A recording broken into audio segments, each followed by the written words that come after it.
507 есептің біріншісі 12-ні жай бөлшек ретінде жазып аламыз. 1-ден 12 көбейтілген 2,6-тан 1-ді бұрыс бөлшекке келтіріп аламыз. 2-ні 6-ға көбейтіп 1-ді қоссақ 13 алымына барып түседі. Бұл жерде 12 мен 6 қысқарылады. 6-ны 6-ға бөлсең 1, 12-ні 6-ға бөлсем 2 тең. Көбейткіш ретінде жазып аламыз. 2 көбейтілген 13 бөліміне 1 көбейтілген 1 түседі. Алымдарын көбейтсек, 13-ті 2 көбейтсек 26 бөлімі 1 түседі. 26 1-ге бөлінеді. Жауабы 26 шығады. Екінші есепте дәл солай 14 санын 1-ден 14 жай бөлшек ретінде жазып аламыз. Көбейтілген аралас санды бұрыс бөлшекке келтіреміз. 14-тен 39 шығады. Тең, көріп тұрғандарыңыздай 14 пен 14 қысқарылады. Екеуіне де 1-ден кетеді. Жай бөлшекті көбейтінді ретінде жазып аламыз. 1 көбейтілген 39 бөліміне 1 көбейтілген 1 деп жазып аламыз. Тең, алымы мен бөлімін көбейтеміз. Бөлімі 1, алымы 39 шығады. 39 1-ге бөлінеді. Жауабы 39 саны шығады. Үшінші есепте 5 саны 1-ден 5 деп аламыз. Көбейтілген 2,25-тен 1-ді бұрыс бөлшекке келтіреміз. 25-тен 51 саны шығады. 5 пен 25 қысқарылады. 5 санына 5-ті 5-ке бөлсем 1, 25-ті 5-ке бөлсем 5 шығады. Жай бөлшектерді көбейткіш ретінде жазып аламыз.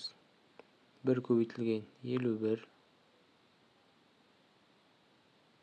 бөліміне 1 көбейтілген 5 түседі. Алымдарын көбейтсем 51 шығады, бөлімі 5 шығады. Бұрыс бөлшекті аралас санға келтіреміз. 51-ді 5-ке бөлсем 10 бүтін 5-тен 1 шығады. Ары қарай 4-ші есепте 24 санын 1-ден 24 жай бөлшек ретінде аламыз. Көбейтілген 5 бүтін 12-ден 5-ті бұрыс бөлшек ретінде 12-ден 65 деп жазып аламыз. 12 мен 24 қысқарылады.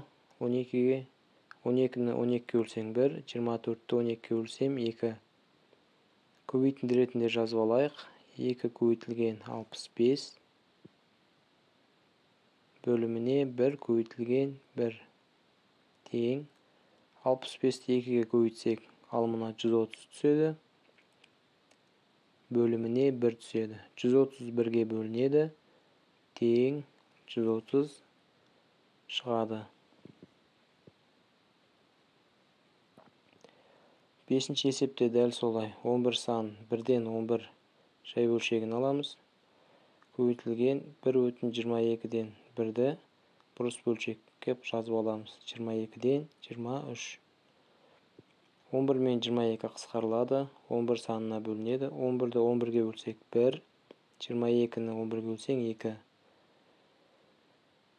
Көбейтінді ретінде жазып алайық. 1 көбейтілген 23 бөліміне 1 көбейтілген 2 түседі. Тең, көбейткенде алымына 23 бөліміне 2 түседі. Тең, 23-ті 2-ге бөлгенде 11 бүтін 2-ден 1 аралас саны шығады. 6-ші есепте 15 санын жай бөлшек ретінде жазып аламыз. 1-ден 15 көбейтілген аралас санды бұрыс бөлшек ретінде жазып аламыз. 30-дан 31 саны шығады. 15 пен 30 қысқарылады.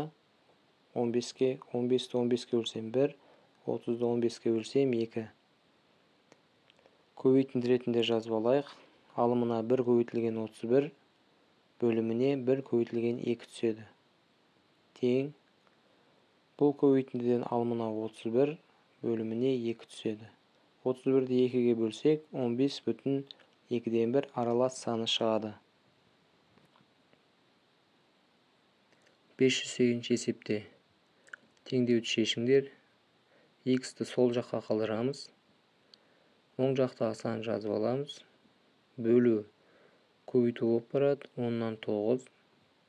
X тең 1-ге қандай да санды көбейтсек, өзі шығады. 10-нан 9 жай бөлшегі шығады. Екінші есепте дәл солай X-ті сол жаққа қалдырамыз. Оң жаққа 10-нан 16 көбейтілген 10 деп жазып аламыз.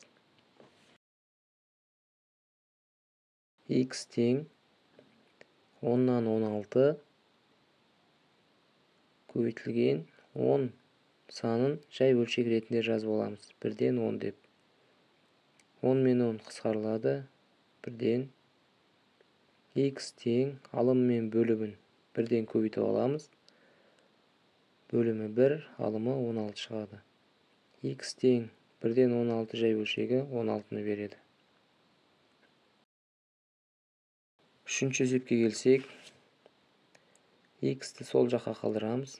X тең оң жақтағы 9-дан 5-ті жазып аламыз. Бөлу 3, көбейту 3 болып келеді. X тең 9-дан 5 көбейтілген 3 санын жай бөлшек ретінде жазып аламыз. 3 пен 9 қысқарылады. 9-ды 3-ке бөлсек 3, 3-ті 3-ке бөлсек 1. X тең алымы мен бөлімін көбейтіп аламыз. Бөлімі 3, алымы 5 шығады. Бұрыс бөлшекті аралас санға келтіреміз. 5-ті 3-ке бөлгенде 1,3-ден 2 шығады. Төртінші есепке келсек, X-ті сол жаққа жазып аламыз. X тең оң жақтағы сан 4 көбейтілген 4-тен 1 шығады. X тең бүтін санын жай бөлшек қылып жазып аламыз. 1-ден 4 деп көбейтілген 4-тен 1. 4 пен 4 қысқарылады. 1-ден. X тең алым мен бөлімін көбейтіп аламыз. 1-ден 1. Бөлімі мен алымы 1-дей. Жай бөлшек 1-ді береді. Бесінші есепте X тең 1 көбейтілген 13-тен 7 деп жазып аламыз. X тең 1-ді қандай да санға көбейтсең өзі шығады.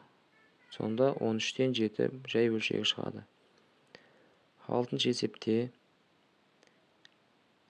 X тең оң жақтағы санымыз бірінші жазылады. 18 көбейтілген 18-ден 2 жай бөлшегі түседі.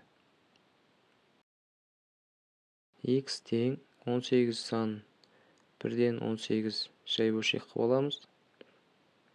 Көбейтілген 18-ден 2 деп жазып аламыз. 18 пен 18 қысқарылады 1-ге. X тең алым мен бөліміз 1-ден көбейтіп аламыз. Бөлімі 1, алымы 2. X тең 1-ден 2 жай бөлшегі 2-ні береді. Жетінші есепте X тең оң жақтағы санымыз 25-тен 1 көбейтілген 10 санын 1-ден 10 жай бөлшек қылып аламыз. 10 мен 25 қысқарылады. 10-ды 5-ке бөлсем 2, 25-ті 5-ке бөлсем 5. X тең алым мен бөлімі көбейтіп аламыз. Бөлімі 5, алымы 2 шығады. 8-ші есепте X тең 2 санын жай бөлшек қылып жазып аламыз. 1-ден 2 көбейтілген 10-нан 3. 2 мен 10 қысқарылады. 10-ды 2-ге бөлсең 5 шығады. X тең алымына 3 бөліміне 5 түседі. 509 есепте қарбызды тауып алуымыз керек. Қарбыз 4 есе артық қауыннан. 3,2-ден 1 4 есе болса, онда көбейтеміз. 4-ке тең 3,2-ден 1-ді бұрыс бөлшекке келтіреміз. 3-ті 2-ге көбейтіп, 1-ге қосып, алымына жазамыз 7-ні. Көбейтілген 4 санын 1-ден 4 жай бөлшек ретінде жазып аламыз. 4 пен 2 қысқарылады. 2-ні 2-ге бөлсек 1, 4-ті 2-ге бөлсек 2. Шыққан сандарымызды көбейтінді ретінде жазып аламыз. 7 көбейтілген 2 алымына барып түседі, 1 көбейтілген 1 бөліміне барып түседі. Бұл көбейтіндіде бөлімі 1, алымы 14. 1-ден 14 жай бөлшегі 14 санын береді. Сонда қарбызымыз 14 килограмм болды. Бізде қауын мен қарбыздың бірге алғандағы массасы қандай?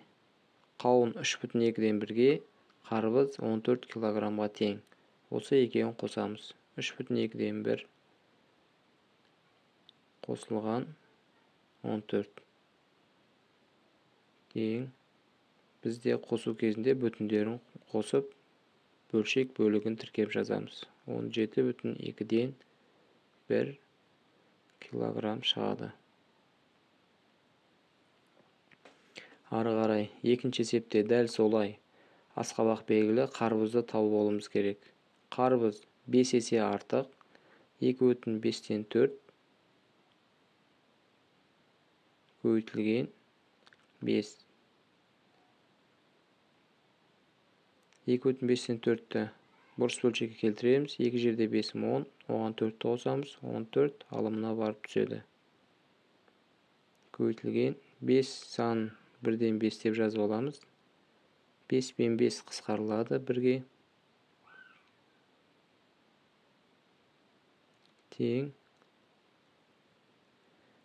Көбейтіп аламыз.